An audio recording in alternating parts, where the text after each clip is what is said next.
One day, Michael, a renowned motivational author, decided to step away from the spotlight in social media to embark on a quiet journey through small towns. No longer followed by crowds or admired glances, he simply wanted to return to being himself, a man living an ordinary life. But it was in that simplicity that a deeply emotional encounter taught him and others a profound lesson about forgiveness and letting go of the past. Michael had once lived in the relentless rhythm of success. He was a best-selling author, a sought-after motivational speaker. Thousands came to hear him speak. Millions followed the philosophical snippets he shared on social media. To the world, he was a model of calm, depth, and wisdom. But beneath that success, Michael gradually began to feel more like a role than a real person. The pressure to always be the symbol of understanding and peace left him drained, not physically, but spiritually. And then, one spring morning, he made a decision. No more emails. No more social media. No more packed schedules or stage lights. He left a short note for his team. I'm going off the grid for a while. Don't look for me. I'll return when I'm ready. Michael began walking through small towns across the Midwest, carrying just a simple backpack, a journal, and a heart longing to truly listen to itself again. He didn't tell anyone who he was. No business cards. No introductions. No attempts to teach. He simply lived like an ordinary person, asking for coffee at small cafes, chatting with locals, sleeping in roadside motels. In some places, he was met with kindness. In others, with suspicion or disregard. But he welcomed it all, no reaction, no analysis, just observation, just presence. It was only when no one treated him as special that Michael came to a profound realization. In that simplicity, and sometimes anonymity, he finally felt the truth. No more performance, no more expectations. Just him, and the present moment. And it was in one of those moments, as he stopped in a quiet little town in Iowa, that everything began to shift. He stepped into a roadside cafe with a simple intention, to ask for a hot cup of coffee on a chilly, windy day. What he didn't expect was that in that small room stood a man on the edge of emotional collapse, someone who had just lost the last thing he had left. And what seemed like a random encounter would become the beginning of one of the deepest lessons of Michael's journey, the power of forgiveness. The cafe sat quietly on a narrow, rarely traveled road. The old wooden door let out a soft creak as Michael stepped inside. The place was nearly empty, just a few wooden tables and a man standing behind the counter. Michael offered a gentle smile and walked over, his voice calm. "Excuse me, I'm walking through this town. I was wondering if I could have a cup of hot coffee?" The man looked up. His eyes were bloodshot, his face tense and worn. He stared at Michael as if he were an intruder. Without answering, he turned, poured a cup of coffee, and slammed it down on the counter with unusual force. "Free, huh?" he snapped, his voice rising to an earshout. "People come in here thinking they can take whatever they want without paying for it, coffee, money, my whole damn life." Michael remained composed. He knew that anger wasn't really about him. He nodded gently, not as an apology, but as a quiet sign of understanding. "I'm sorry. I didn't mean to cause any trouble. If today's not a good time, I'll be on my way," he said sincerely. But that only seemed to ignite something further. The man slammed his hand against the counter. "Don't act kind. People are kind when they have everything. And me? Yesterday I lost my old dog. This morning, the bank called. They're taking my house if I don't pay by the end of the week. And now, a stranger walks in asking for coffee like the world's just fine." Michael stood still. No reaction. No defense. No attempt to fix the man's feelings. After a moment, he spoke softly. "I'm sorry for what you're going through. I'm just passing through, but I do know what it feels like to lose, to feel hopeless." Then, quietly, he turned to leave, taking no coffee, leaving no trace but a calm, grounded presence. The man stood behind the counter, watching Michael's figure disappear through the door. He didn't know who he'd just unloaded on. But there was no relief in him, just a stirring mix of guilt and confusion. Something in that stranger's eyes had unsettled him. He wasn't ashamed of the anger, but he knew, somehow, it had been misplaced. A few minutes later, a regular customer stepped inside. Looking around, he asked, "Wasn't that Michael Stone who was just here? The author of Let Go and Live?" The cafe owner froze. No way. He didn't look anything like a famous person. "I'm sure of it," the customer said. "He's on some kind of anonymous journey, left social media, said he wanted to live like an ordinary person for a while. There was an interview about it." The owner stood in silence. A wave of regret rose like a tide. He had just pushed away a man, and maybe the one chance he'd ever have to be seen by someone who could truly help him see himself. That entire afternoon, Jack, the cafe owner, couldn't focus on anything. The words he'd hurled at the man that morning replayed in his mind like a broken recording stuck on repeat. His outburst might have been a flash of raw emotion, but now it left a bitter aftertaste, harsher and more difficult to swallow than any loss he had ever endured. Sitting alone behind the counter, he pulled out his phone and typed into the search bar, "Michael Stone, Let Go and Live." Within seconds, the results flooded in images, videos, articles about the very man he'd turned away that morning. One headline stood out, "Disappearing to be Present, Michael Stone's Journey into the Real World."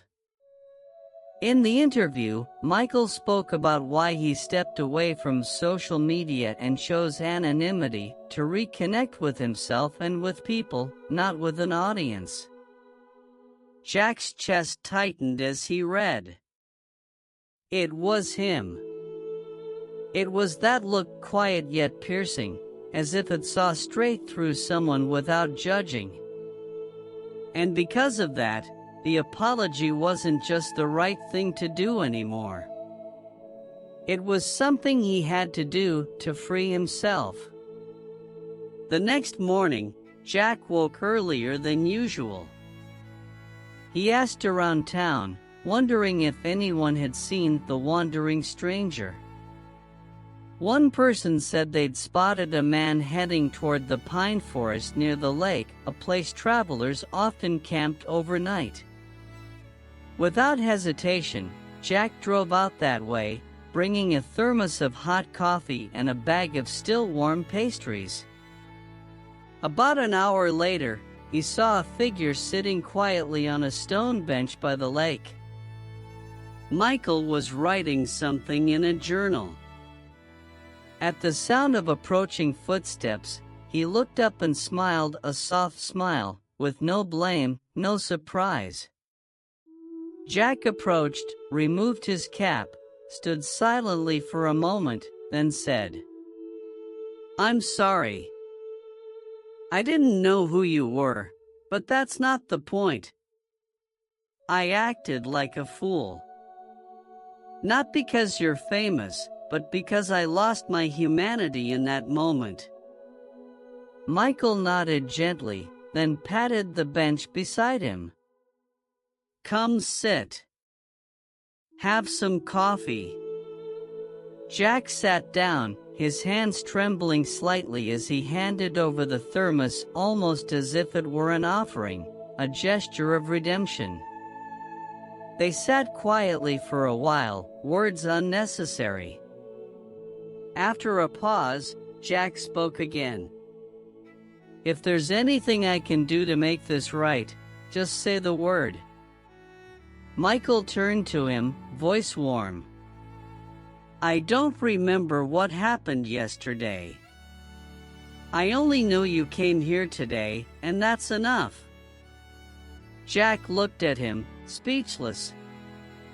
But in that moment, he knew he'd been forgiven not by a celebrity, but by another human being.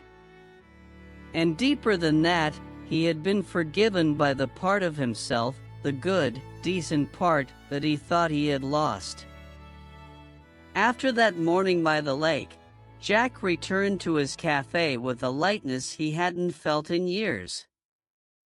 Not because he'd been forgiven by someone famous, but because, for the first time in a very long while, he felt like he could forgive himself.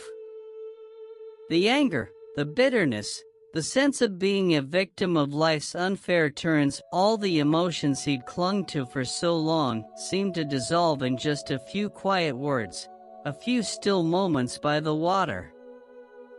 What struck Jack the most wasn't that Michael had forgiven him, but that there had been nothing to forgive. Michael never brought up the past, never pointed fingers, never used the moment to teach or lecture. To him, what had happened the day before no longer existed. And that way of being was what woke Jack up from the emotional loop he had trapped himself in for far too long. Jack had always believed that forgiveness was something you gave to others, that the one who messed up had to earn it, pay for it, be held accountable. But Michael showed him a deeper truth. Forgiveness is a release, not for the other person, but for yourself. To forgive is not to erase a memory, but to stop carrying it like a burden. You don't need someone to be worthy of forgiveness, because your peace shouldn't depend on them. In the days that followed, Jack began to change. Not in some dramatic, cinematic way, but gradually, quietly. He greeted customers with a warmer voice. He stopped scowling when someone walked in and didn't order the most expensive item. Most importantly, he began to listen instead of just reacting. As for Michael, he continued his journey through small towns and unfamiliar roads. But after that encounter, something had shifted. He was no longer just observing life, he was feeling it in a deeper way. He realized something: the greatest impact doesn't always come from standing on a stage in front of thousands. Sometimes, it's born in a fleeting moment between two people. A simple act like staying silent when insulted, or offering someone a seat and a warm drink, can spark a transformation. Not through words, but through presence. That story, between a man trying to find himself and another who nearly lost himself, became proof that forgiveness doesn't require conditions. It only requires a heart that's willing to stay open. And for both of them, that moment wasn't just the resolution of a misunderstanding. It was the beginning of a new way of living, one where no one has to carry the weight of the past too long. And anyone, at any time, can choose to lay it down. Right here, right now. A week had passed since that quiet morning by the lake, but the echo of that moment still lingered clearly in Jack's heart. Every morning as he unlocked the cafe doors, he recalled Michael's words. "I don't remember what happened yesterday. I just know you came here today, and that's enough." That sentence wasn't just forgiveness, it was an invitation to live in the present and to let go of the burdens of yesterday. Gradually, Jack didn't just change the way he treated his customers, he began to change the way he treated himself. Before, every mistake from his past felt like evidence, proof that he didn't deserve happiness, that he was just another casualty of a life gone wrong. But now, he understood, no one walks through life without stumbling. And sometimes, those stumbles are the very beginning of awakening. Michael hadn't tried to fix him. He had simply refused to respond the way most people would, with defensiveness, anger, or judgment. And it was that quiet restraint that touched the last good part of Jack he thought he had lost. From a man used to reacting with hurt and self-protection, Jack learned a new way to respond. With silence, depth, and the choice to forgive. As for Michael, his journey of disappearing to become present felt like it had come full circle. Not because he was ready to return to fame, but because he had found what he was truly searching for, the real meaning of influence. Influence isn't in how many people hear you speak, it's in how fully you show up in someone's life, even for a single moment. He recorded the experience in the weathered journal that had traveled with him, ending with a single line. "You don't have to be great to be kind. But every act of kindness, no matter how small, holds a power that is." The story of Michael and Jack didn't end with a miracle.